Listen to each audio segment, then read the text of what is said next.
Hey everybody! So today we're going to talk some about Pluto's return here in the US. I got a question on one of the videos recently about what Pluto's return could signify for the US. I did do videos about this, but I certainly didn't answer all the questions in the videos that this person brought up. So I wanted to go ahead and do something just kind of on those and other things. I've also gotten some emails from people echoing similar questions.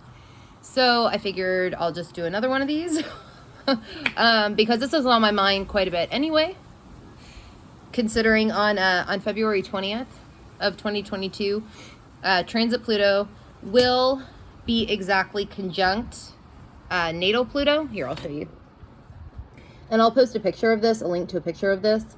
But as you can see, transit Pluto in Capricorn is conjunct exactly the US's natal Pluto. Okay. So in the comments, the person, they wanted to know kind of what this might bring.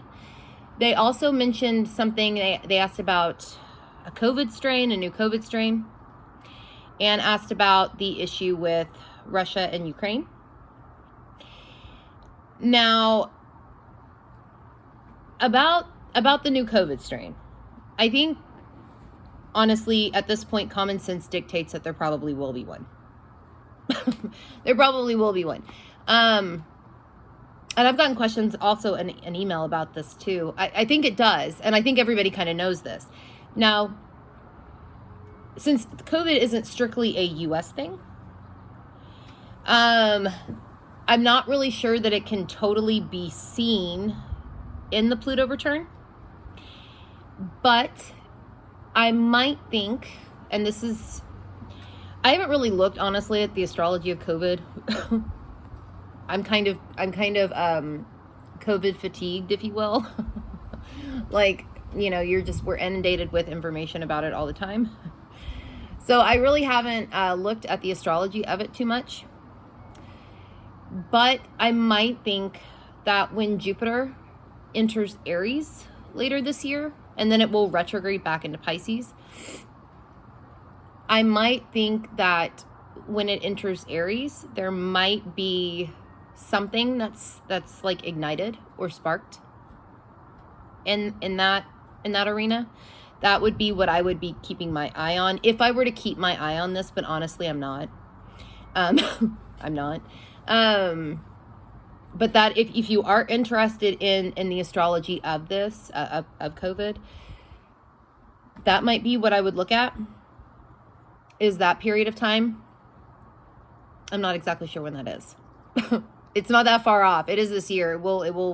Jupiter will enter Aries later this year, and then it'll retrograde back in Pisces. But that would be when I would be looking as far as that goes for new strains or anything like that, new variants. Now, as far as the stuff with Russia and Ukraine go, okay, that's another thing that's not completely US centric, right? That's Russia and Ukraine. So I did pull, I did look at Russia's transits, and I looked at their solar arcs. I can say that starting now, or even starting a little bit before now, I'd say maybe 6 months ago, they do have their solar arc. The country does have its solar arc sun conjunct its natal Saturn, and I believe the 6th house. I'll post a picture of this. I'll link a picture of this to this video of what I'm talking about, which does make me think, when you got, a solar arc sun conjunct a natal planet, it is illuminating that planet. It is lighting that planet up. So that does make me think, and Saturn, I kind of have joked before, there can be like Big Daddy Dick energy, wanting to like lay it down on the table for everybody to see. It can function like this. So do I think there could be a lot of flexing that they do, that Russia does? Perhaps. I could see that. I could see that authoritative nature of Saturn coming out to play. Do I think that they'll actually invade? Well, I mean, let's think about this though for a second. They've I know that it's amped up recently, but they have, as from what I understand, they've been there a while. Like, this isn't a new, they've had troops there for a while, though it has definitely amped up, but this isn't like a new thing. As far as I understand, it's not totally new. Maybe the aggressiveness is, but not necessarily where they are. So do I think there might be a lot of flexing that they do? Yes. I don't know if they will necessarily invade. I will say this though, and this part is just kind of a feeling that I have. I didn't look too deeply at the astrology of this because this actually doesn't have to do with the US's Pluto return. I mean, it could, but it's not a US centric issue. So I didn't look too deeply at it, but I do have this feeling that if something does happen in this regard with these two countries, it might actually be an accident. Or it will be played off like an accident. It could actually be an accident, you know, like somebody accidentally fires something. I'm not really sure how that happens, but I'm sure it can. Or something is done to make it look like an accident. I do think somehow if something does happen, it will be at least passed off like it's an accident. But I don't know. And looking at in the brief kind of looking that I did at the solar arcs, I don't know. Definitely a lot of flexing, but not. I don't know. I don't know. It doesn't. Something about it doesn't feel right for actual invasion. Yeah. So I wanted to mention that because that did come up in the comment. Another thing about the, now back to the actual US. So we've got a second house. I'll show you again. We've got Pluto, natal Pluto. The US's natal Pluto is in the second house in Capricorn. Now, this is something that has been going on. We have been having food shortages here in this country. I think other places have too, but since this is about the US's Pluto return, I am focusing on the US here. There have been food shortages. There have been. And, you know, second house has an affinity for Taurus. Don't have to think of natural rulership, but it does have an affinity for Taurus. So there is like, and food is a resource. Second house deals with resources and things like that. Values too. I do think that the food shortages do need to be watched. I could see them getting worse. Maybe not all at once, all over the country, but in different places at different times. The farmland and agricultural land is super important here. I really do think it is.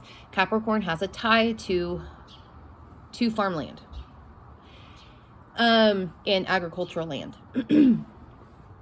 This needs to be watched because I could see there being issues with this. Exactly what issues, I'm not sure, but I do think that it might play into the food production. We might not be told this. It's very possible that this won't be said. Another thing I could see happening, and this veers slightly into alternative ideas or theories, so I won't go too far into this, but I could also see this happening, though it's kind of a worst case scenario. If somebody or people are buying up the farmland or agricultural land and doing fuckery with it. I'm not saying that would happen, but shit like this should be watched. I will say that. Because it wouldn't surprise me if something like this did. Again, though, I don't know if this is anything that we would actually hear about, because that could cause a real panic. But yeah, stuff with food, stuff with the farmland, stuff with agricultural land. These things should be watched. Now, the second house also deals with money. There could be something with our currency. I'm not 100% on that one, though. I mean, not 100%, though I can certainly see why people make claims about that. It definitely does fit with the second house thing. It definitely does. I'm really more focused, though, on resources. Like I said, the farmland, the agricultural land, but really any natural resources in general. And I say that because, you know, second house is resources. Capricorn is an earth sign. So these would be more like natural earth type resources.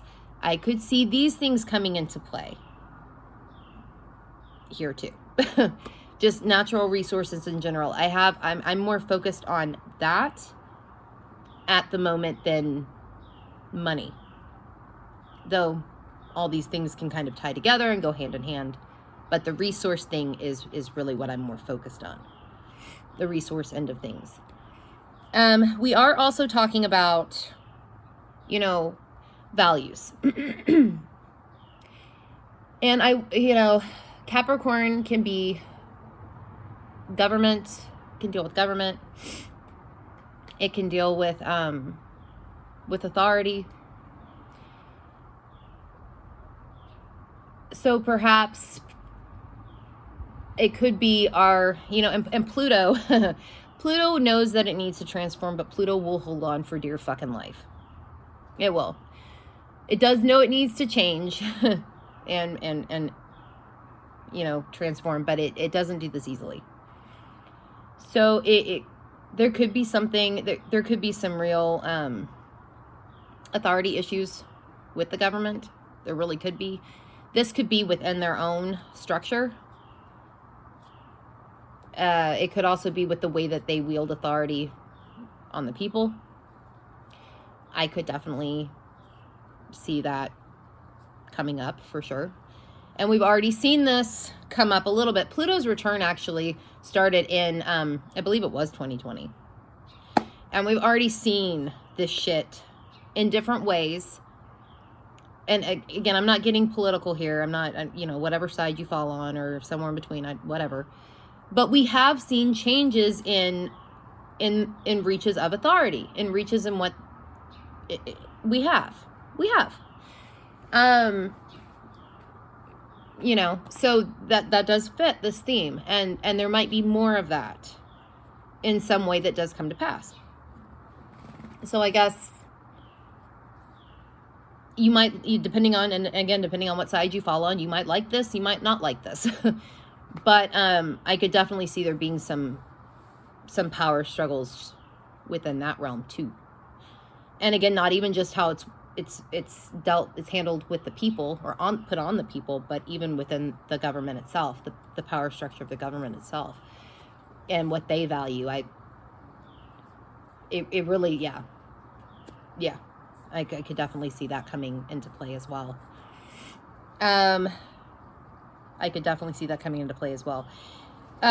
friend Chris shot me an email about the U.S. possibly going to war with other countries. I think there could be some merit to this because we'll also have when the first Pluto return happens, there will be two others. There'll be also one on July 11th or 12th of 2022, and then one on December 27th of 2022. But during the first one on February 20th, we'll have transit Venus and transit Mars will be opposite, loosely opposing the U.S.'s natal Sun and loosely opposing the U.S.'s natal Mercury. Now, the U.S.'s natal Sun is in the 7th house, which does it could bring in things with relationships to another country, probably specifically one other country since it's in the 7th house, and 7th house is one-on-one relationships. This will be pulling then at the US's 9th house, which is like foreign lands. 9th house is a lot of things, beliefs and things like that too, but foreign lands do definitely tie in here. So I mean, I don't want to say war necessarily, because that's dramatic, and I do feel like if there is a war, it's really one that's probably more internal. But I could definitely see a relationship with another country being pretty important or pretty prominent around the first actual Pluto return. I could see it. And really, since also Mercury is being pulled at in the opposition, and our descendant is in Gemini, so the cusp of the 7th house is also there, I could see it might even be like something, again, because the descendant can be like the shadow side. It might be a relationship or something that's not as known to the public, or we won't know about it quite as much. I could see that going on. I could see it going on. And then you got Virgo intercepted in the 9th, so that's also kind of hidden. And I bring that up because Mercury is the ruler of Virgo, and it's the ruler of Gemini, so that's why I bring those two houses into play. I don't know if it's war, but I could definitely see relations with another country, or the relations that we have with a few other countries coming into play at this time. And I do think it's more than just the Olympics. I think they'll still be going on the 20th. It'll have more to do. I think it plays in. It's not just that. It's something else. It's something else. But yeah, I'm gonna go and get going. But I will link a picture of this chart that I was looking at to the description box, along with the chart of the solar arcs that I was talking about for Russia. But yeah, I'd love to hear your thoughts. If you have any thoughts about this, I'd love to hear them, because this is something I am very, very interested in. Anyway, if you want to follow us on Instagram, you can find us at Let's Fuck with Astrology. I am at Saturn Season Astrology on Instagram. Natalie's at Paterno Astrology on Instagram. If you want to like or subscribe or whatever the fuck people do with videos on YouTube, you can find us by searching for Let's Fuck with Astrology in the YouTube search bar. And if you're already watching this video on YouTube, you can like and subscribe below. And if you do the right thing, come join us on the subreddit Let's Fuck with Astrology. Okay, y'all. I'll see y'all later.